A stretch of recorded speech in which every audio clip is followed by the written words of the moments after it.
Lucas Vance and I had been arch rivals for 6 years. Everyone said we were like oil and water. But only the two of us knew that on his birthday, I confessed my feelings to him. Holding a prayer stone, I journeyed to a remote monastery to get. Lucas, I like you. Could you think about giving me a chance? I was full of hope, my heart pounding so hard it felt like it would explode. But he advanced on me step by step, grabbed me by the throat, his eyes bloodshot. Alex, who the hell taught you to pull a stunt like this on me? My heart went hollow in an instant, and everything that had happened between us flashed through my mind. Turns out I was wrong all along. When he said he hated me, he really meant it. Lucas Vance, I really like you. Could you think about giving me a chance? I'd had a crush on Lucas for 6 years, and every time I saw him, my heart would leap. The feelings I'd bottled up for all that time had finally burst forth, irrepressible. My hands trembled along with my heart as I offered him the roses and the prayer stone. Looking at the cool, elegant man before me, I took a deep breath. Lucas, this is a prayer stone I sought for a long time. They say it can make wishes come true, But before I could finish, he suddenly reached out and clamped his hand around my neck. Alex Chun, who the hell taught you to use such a cheap trick on me? My head snapped up, and my heart seemed to stop. You don't believe me? His grip tightened, and the sharp pain of my breath being cut off made my eyes sting. The prayer stone from the monastery was still clutched in my hand. Its sharp edges dug painfully into my palm, but that was nothing compared to the very real disgust churning in his eyes. Alex, as he leaned in, I could see his long eyelashes, but his voice was like a poisoned dart plunging into my heart. You think you can fool me with a rock? You just want the East End plot, don't you? Fine, it's yours. He swatted the roses from my hand, and the petals scattered across the floor between us. I had picked out those roses myself. I told the florist I was confessing to the person I liked, and she personally taught me how to arrange my first ever bouquet. I never imagined that the bouquet I'd worked so hard on would end up tossed on the ground like that. Lucas turned his back to me. There's no need to humiliate me like this. I saw the corners of his eyes were red and tried to speak. I'm not trying to trick you. I really do like you, but the hand on my neck trembled even more. You still dare to say it? Is it fun messing with me? I'm not. The pressure on my throat made my voice hoarse, and the prayer stone slipped from my fingers, clattering to the floor.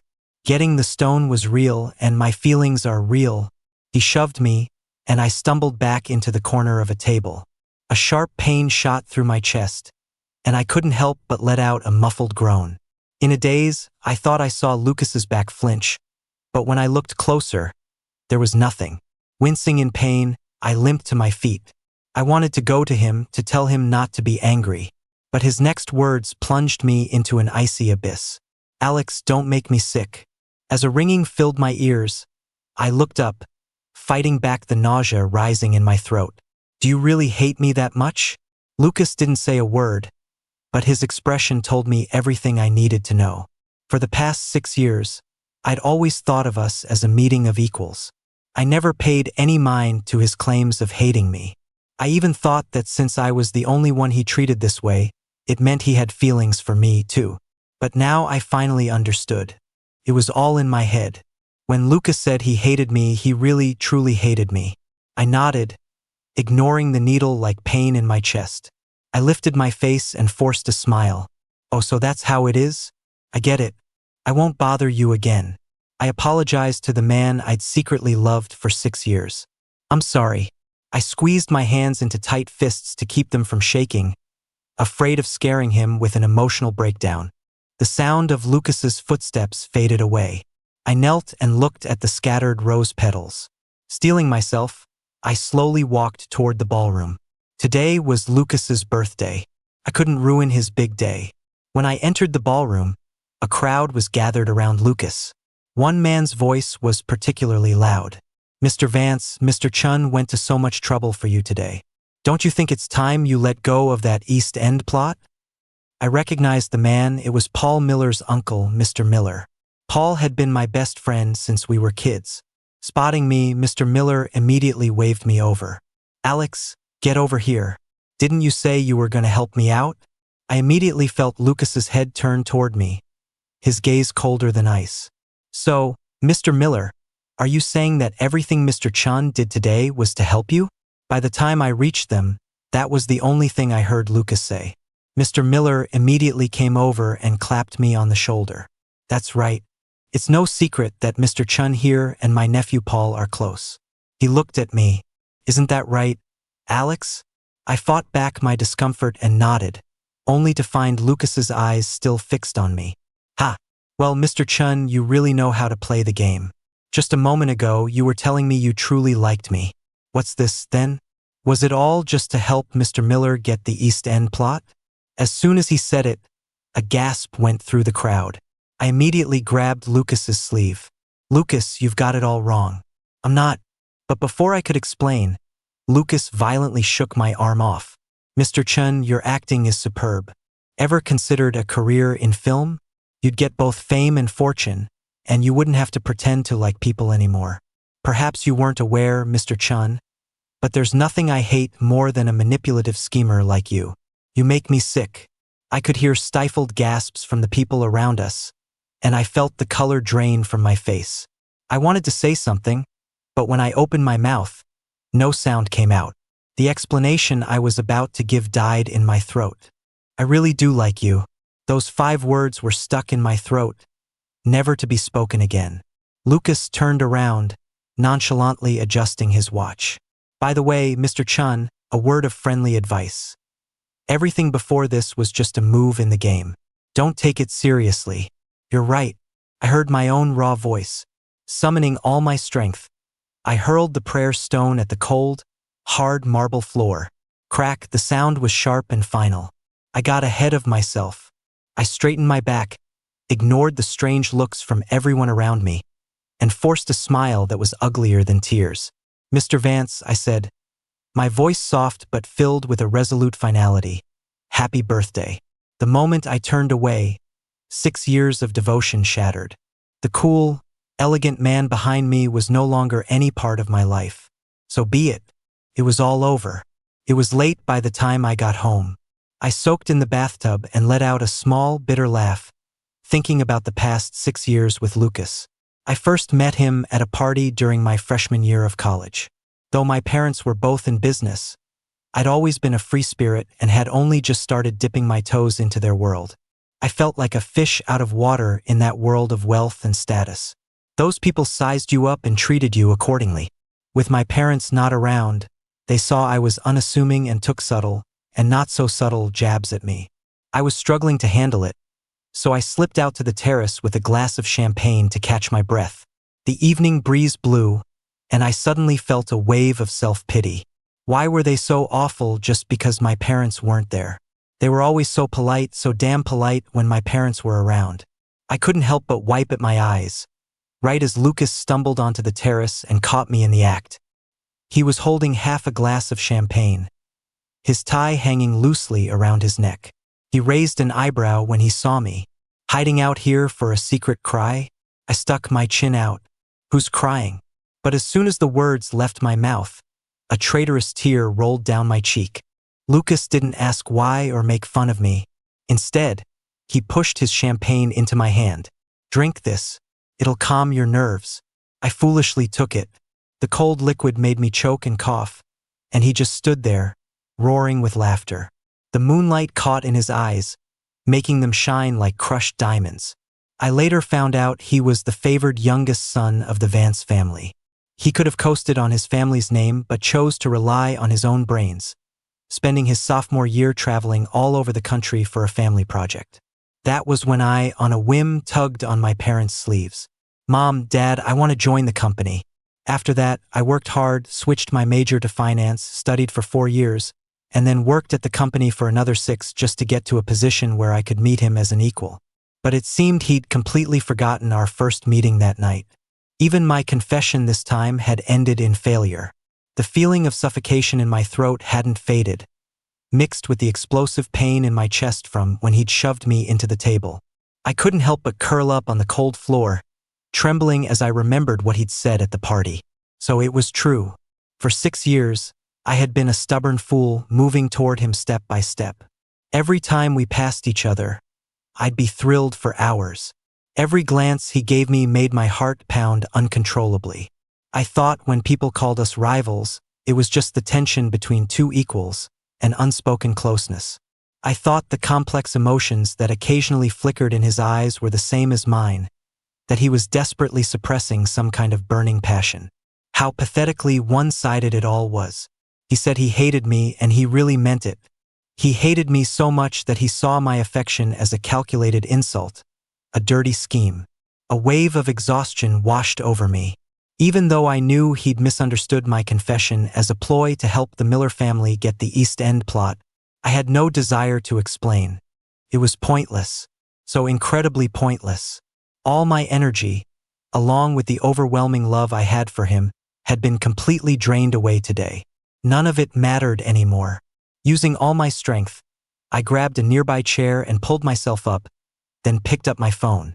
"Hey Mom, Dad, I'm moving abroad." I'd been planning to move abroad for a long time but held back because I couldn't bear to leave Lucas. I was afraid he'd fall for someone else if I left. But now it was clear that no matter who he fell for, it would never be me. Why should I subject myself to any more humiliation? I sent a message to our group chat. "Moving abroad in a week. Anyone want to buy me dinner?" Who's moving abroad? Me. Paul Miller and I had been joined at the hip since we were kids. He called me immediately. "Alex, my man, are you messing with us?" I laughed. "Of course not, Paul. Would I lie to you?" He lowered his voice.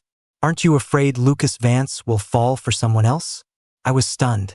"How did you know I like Lucas?" "Dude, you were so damn obvious about it, you might as well have been shouting it from a megaphone." "How could I not know?" I was quiet for a moment, then let out a laugh. "You all could see I liked him, so how come he couldn't? And yesterday when I confessed..." "What confession?" His voice on the other end of the line shot up an octave. "I confessed to him at the party yesterday." "You didn't know?" "Your uncle was there." It finally dawned on me.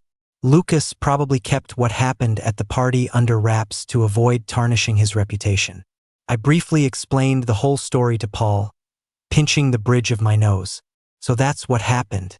And that means no matter what happens from here on out." I paused, swallowing the fear in my heart before continuing. "He and I will have nothing to do with each other." Paul exploded after hearing my story. "Not only did he throw away the roses you gave him, but he humiliated you in public?" I murmured a soft yeah, leaving out the part where Lucas thought I was trying to help the Miller family get the East End plot.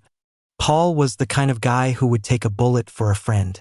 If he knew, he would go to Lucas and explain everything, no matter what. Lucas had said everything before was just a game, so it didn't matter whether I explained or not. There was no point in dragging Paul into this mess. Paul was silent for a long time before finally comforting me. "It's okay, man, I'm here. You're leaving in a week, right? I'll throw you a farewell party." "Who the hell is he? Anyway, I'll get a bunch of hot young guys there for you. You can have your pick." I smiled. "Okay, I'll be there." On the night of the farewell party, I was sitting in a private room when Paul said he had a surprise for me. His surprises were always strange. The year before last, he gave me a spider he'd caught himself. Last year, he gave me a vegetable seedling he'd grown himself.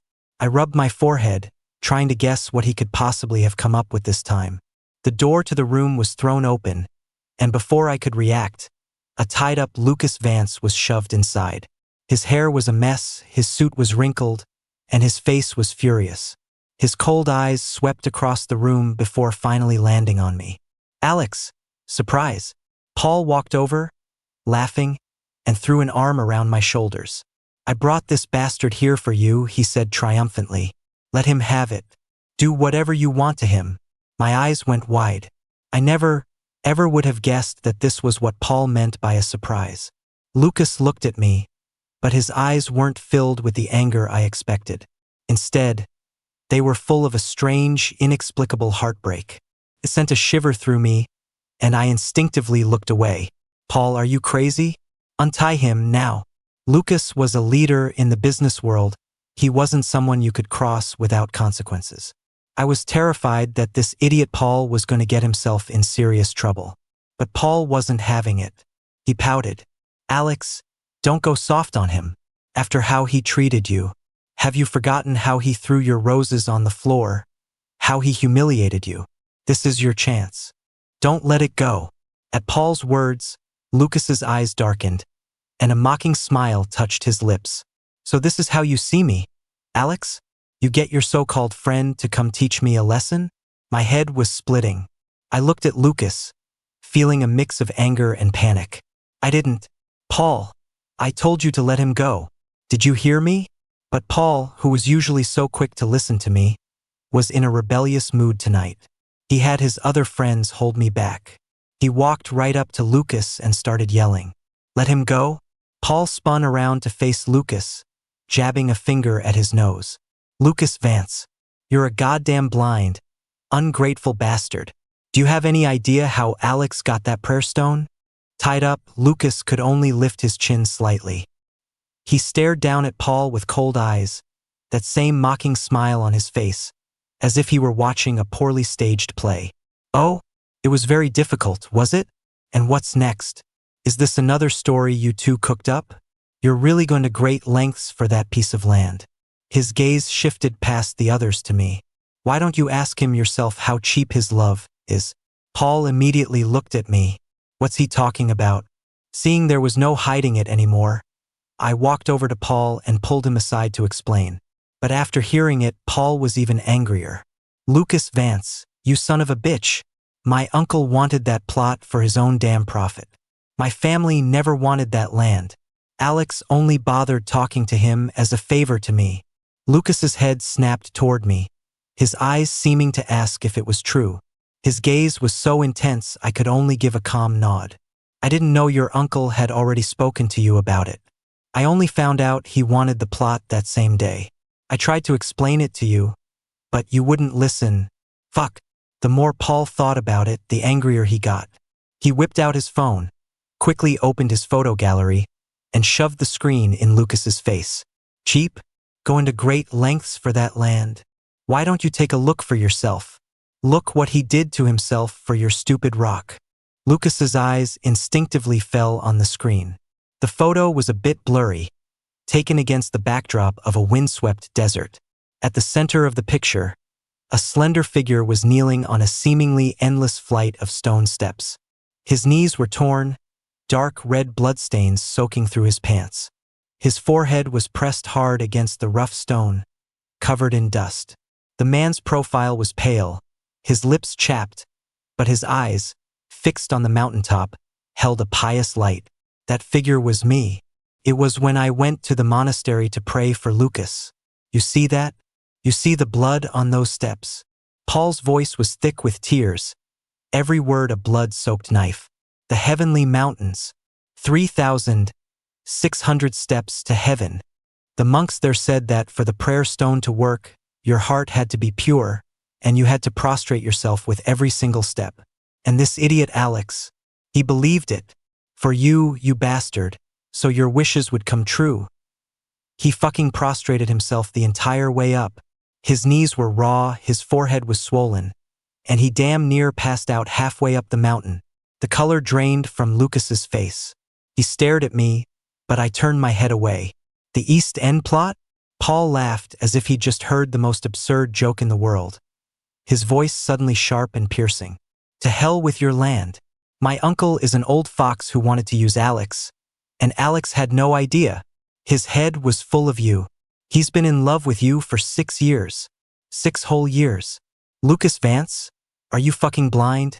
He suddenly whirled on me, pointing, the tears finally rolling down his cheeks. Alex, look at him.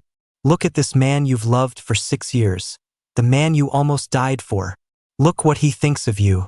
What did he do with your devotion? He treated it like a piece of trash he could just step on, something to be compared to a dirty business deal. The room was dead silent, filled only with Paul's heavy breathing and choked sobs. All eyes were on Lucas. He had seen it. He had seen my bloodied forehead as I knelt in the sandstorm. He had seen my raw knees. He had seen my desperate, pious devotion to him. No, He finally spoke, his voice unbelievably hoarse. I really didn't know, that stone, those steps. Paul looked like he was about to start yelling again, but I cut him off sharply. That's enough, Paul. My voice wasn't loud, but everyone in the room fell silent. I stood up, walked over to Paul, and looked into his red-rimmed eyes. Untie him. Alex. Untie him. My voice rose sharply, and the coldness in my eyes seemed to startle Paul. The suffocation of his hand around my neck, the shame of being publicly humiliated, the despair of being called disgusting, and the prayer stone I had sought for so long, only to smash with my own hands. All of it had already happened. I looked at his hand, which wanted to touch me but didn't dare, and I gently shook my head. Lucas, I said, my voice flat and devoid of any emotion. It's all in the past. I turned slightly, moving around the hand he held out to me, and moving around him as a person. The stone is broken, and that's fine. Can't be put back together anyway. Without looking at anyone else, I walked straight to the door. As my hand touched the handle, the glass door clearly reflected Lucas's figure, a man who was always so proud, now slightly stooped. After leaving, I took out my phone and calmly dialed my assistant. Go with the original plan. Book me on the earliest flight to Paris today. Also, inform the Paris office that the project kickoff meeting has been moved up. I'll be there tomorrow. Of course, Mr. Chun. Are you all right? My assistant's voice was hesitant. Clearly, news of what happened in the private room had already spread. I'm fine. Don't tell anyone. My voice was calm. My travel plans have nothing to do with anyone else. A moment later, my phone lit up with a message from my assistant. Mr. Chun, your ticket to Paris and meeting materials are ready. The flight departs at 10 a.m. The next morning, after I'd packed and was dragging my suitcase downstairs, Lucas's car was parked in front of my apartment building. He was leaning against the car door, a cigarette between his fingers. Through the smoke, the dark circles under his eyes and the anxiety etched on his brow were clearly visible. As soon as he saw me, he stubbed out his cigarette and hurried over. Alex. His voice was raspy from a hangover. He reached for my suitcase. Where are you going? I'll give you a ride. I shifted slightly to avoid his hand and smoothly loaded the suitcase into the trunk of a taxi myself. My tone was distant. No need, Mr. Vance. I'm going to the airport to catch a flight. The airport. Lucas instinctively reached out to block me from opening the car door. You're leaving? Where are you going? Alex, we need to talk. About yesterday. There's nothing to talk about, Mr. Vance. I cut him off calmly and got into the back seat of the taxi without a moment's hesitation. I rolled down the window, stared straight ahead, and clearly stated my destination. The International Airport, Terminal 3, please. Alex. Lucas slammed his hand on the car window, his knuckles turning white. He leaned down, his bloodshot eyes boring into me. The stone. I'll have someone fix it. It can be fixed. We can start over. Lucas. I turned my head and finally looked at him. He was a wreck. His hair was messy. His eyes were bruised with exhaustion, and his expensive suit was wrinkled. He looked nothing like the composed, arrogant man I knew. Seeing his pain, my heart felt none of its usual ache, only a dead, hollow calm. The stone is broken. That's it. If you force it back together, the cracks will always be there. It'll just be uglier, more fragile. What's the point? No. Alex, I remember everything you said on your birthday. I smiled faintly, interrupting him. You called me disgusting. You said my feelings were an act, that I was scheming. You also said everything that came before was just a move in the game. I paused, watching the color drain completely from Lucas's face. You know, Lucas, the most hurtful part wasn't your misunderstanding. It was that when you misunderstood, you didn't hesitate to use the most vicious words, the most brutal methods, to tear me down as a person and deny 6 years of my sincere feelings. In that moment, you had zero trust in me, only a deep-seated prejudice and disgust. He opened his mouth, but no words came out. Now you know the truth. You regret it. You're in pain. My gaze swept over his trembling hand on the car window. But what about my pain? The suffocation when you had your hand around my neck, the shame when you humiliated me in public, the despair when you crushed my dignity with the word disgusting. Can all of that be wiped away with a simple "I'm sorry"? I took a deep breath, suppressing the last, barely perceptible tremor in my voice. My tone was utterly final. I, Alex Chun, am not a toy you can summon and dismiss at will. My heart was burning hot when I gave it away. When I take it back, it's cold. I don't want things that are broken. And you, I don't want you anymore, either. Driver, let's go. I gave him one last look, without a trace of lingering affection. Could you please hurry? I have a plane to catch. The window slid up, severing the last connection between us. Outside, his rigid figure quickly shrank and blurred into the distance. The car merged smoothly into traffic. I leaned back against the seat and closed my eyes. There were no tears, only a profound exhaustion after pouring out all my heart, and the emptiness of finality. The place in my chest, the one that had beaten so fiercely for him for 6 years, now felt like a hollowed-out black hole, with a cold wind blowing through it. But strangely, that wind carried away all the burning pain. I pushed my suitcase through the bustling crowd toward the security checkpoint. The glittering city behind me, the tangled past, the man who had once occupied my entire youth and soul, they were all being stripped away, piece by piece. My phone vibrated. It was a text from Paul. Why, at the airport? You really leaving? That bastard didn't bother you again, did he? Is he yeah, about to board? Don't worry. Why, alright then. Let me know when you land. I'm always here for you, bro. Okay. I put my phone away and took out my passport and boarding pass. The cold metal frame of the security gate was right in front of me. Sir, your boarding pass and ID, please. I handed them over. When my documents were stamped and returned, it signified the end of one journey and the beginning of a new one. I walked down the long jet bridge and into the plane. I found my seat, stowed my luggage, and fastened my seatbelt. The massive engines roared to life, and the plane began to taxi down the runway, picking up speed until it finally lifted off, soaring into the clouds. Outside the window, the familiar city skyline shrank rapidly, eventually disappearing completely beneath a thick blanket of clouds. I closed my eyes and tried to clear my head, but a sudden wave of dizziness and heart palpitations washed over me. My chest felt so tight I could barely breathe.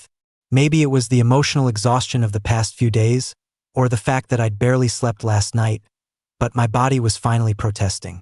Sir, are you all right? An older woman in the adjacent seat asked with concern. I tried to shake my head, but the world went black. My consciousness faded as I heard a series of gasps and the hurried footsteps of the flight attendants. When I came to, I was in a more spacious area, the faint smell of antiseptic in the air. A soft blanket was draped over me. I blinked, my eyes adjusting to the light, and saw the familiar setup of the business class cabin. You're awake? A low, raspy voice, thick with exhaustion, said from my side. I turned my head sharply and met a pair of bloodshot eyes. It was Lucas. He was sitting in the seat next to me, his brow furrowed. One hand was hovering over the blanket on my arm, as if he wanted to touch me but didn't dare. What are you doing here? You passed out. Acute hypoglycemia and an emotional stress reaction. His voice was tense, laced with lingering fear.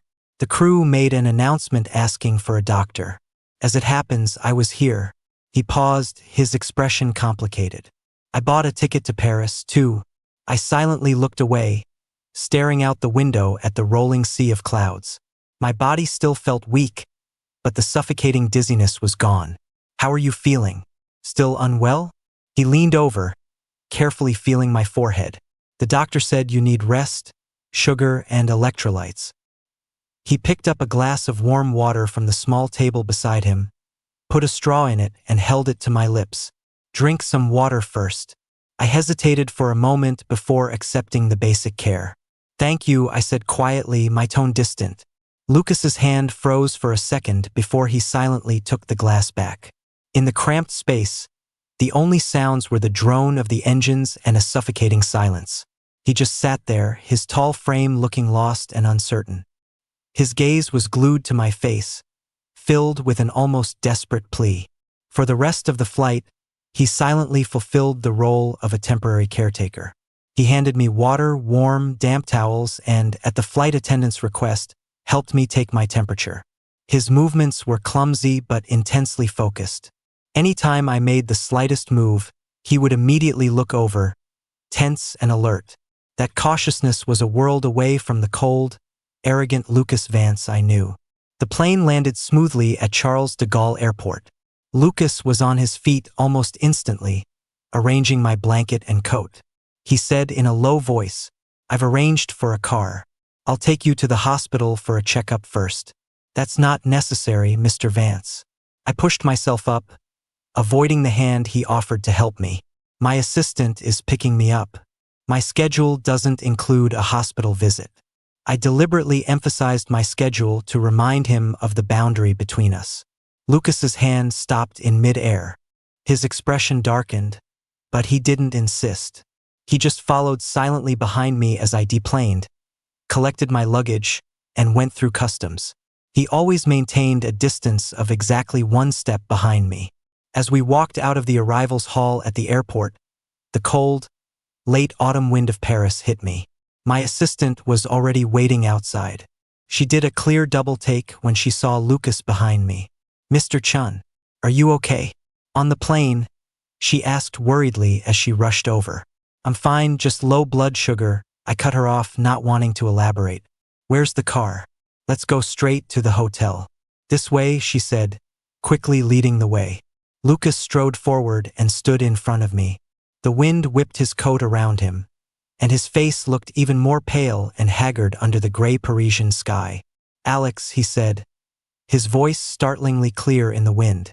"I know 10,000 apologies could never make up for what I did. My arrogance, my stupidity, my cruelty, it was all real. I don't dare ask you to forgive me, and I can't hope to go back to the way things were." He took a deep breath, as if mustering all his strength, and looked at me with burning intensity. "I'm just asking for a chance. A chance to get to know you again, to get close to you again. Not to make amends, not to atone, just give me the right to start over. Let me prove that I'm worthy of your love, even if there's only a 1 in a million chance."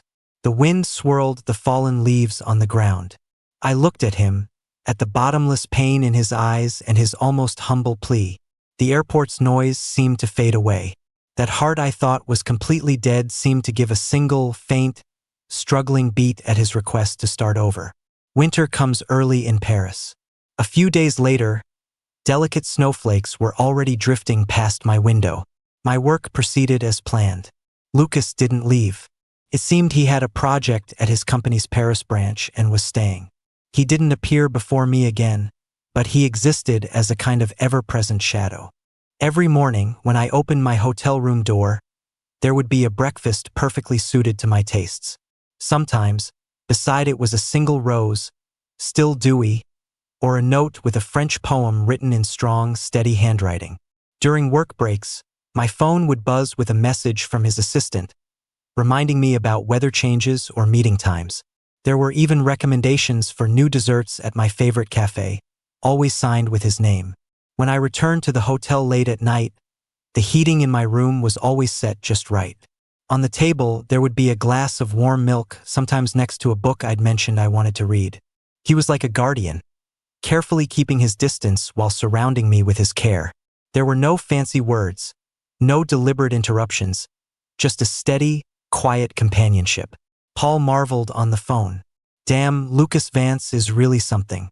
Chasing you all the way to Paris and playing the silent protector? Alex, don't you go soft on him too easily." I wasn't going soft. It was just that my frozen heart seemed to be slowly thawing under this daily warmth. The sharp edges of the pain were being smoothed over by time and his cautious efforts. The turning point came on a snowy night. I was leaving a dinner party and declined the ride my partners had arranged. I wanted to walk alone in the snow for a bit, to clear my head. The snowflakes on my face were cold but clarifying. As I turned the corner, I saw a familiar figure standing under a streetlight in front of my hotel. Lucas was wearing a black overcoat.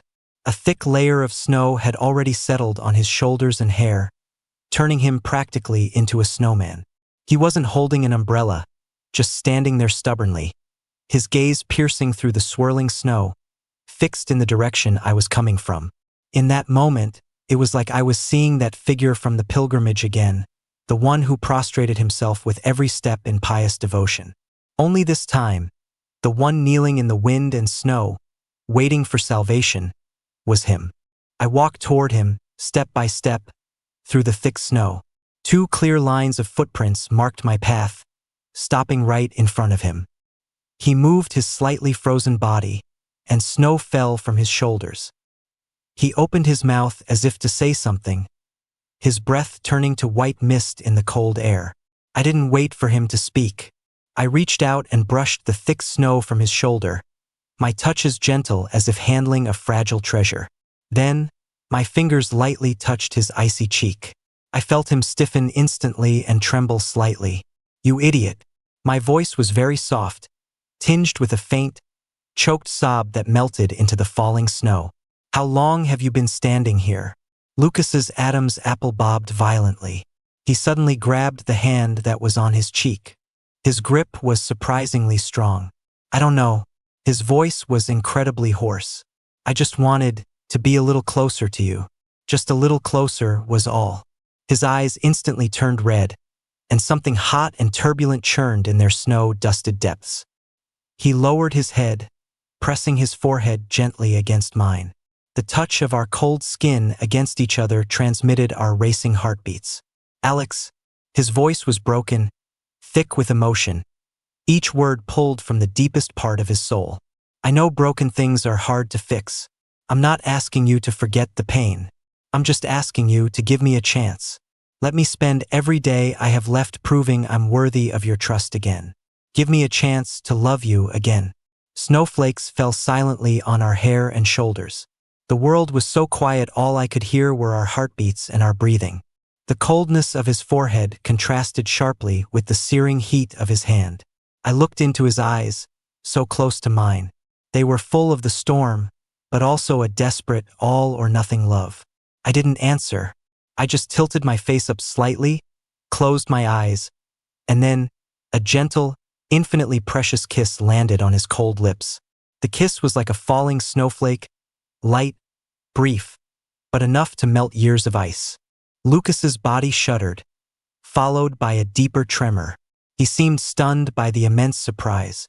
A moment later, hot tears fell unexpectedly from the corners of his tightly shut eyes, mixing with the melting snow and dripping onto my cheek. Carefully, with a reverence that bordered on devotion, he deepened the kiss. It was no longer a conquest, no longer a punishment, but the embrace of a lost treasure found again. It was the shore finally reached after crossing mountains and rivers, after being cleansed by wind and snow. The snow was still falling. The Parisian night was a blur of lights. 2 people who had trekked through the storm for too long were finally, in this moment, holding each other tight, drawing on a long overdue warmth. The prayer stone that had once shattered might never be perfectly whole again. But some things, rising from the ruins, after honest remorse and clumsy devotion, and witnessed by the falling snow, can be born anew. Starting over wasn't about returning to the beginning. It was about moving forward, scars and all, toward a new future full of possibility. This time, he had learned how to love, and I had finally found a devotion free of all doubt.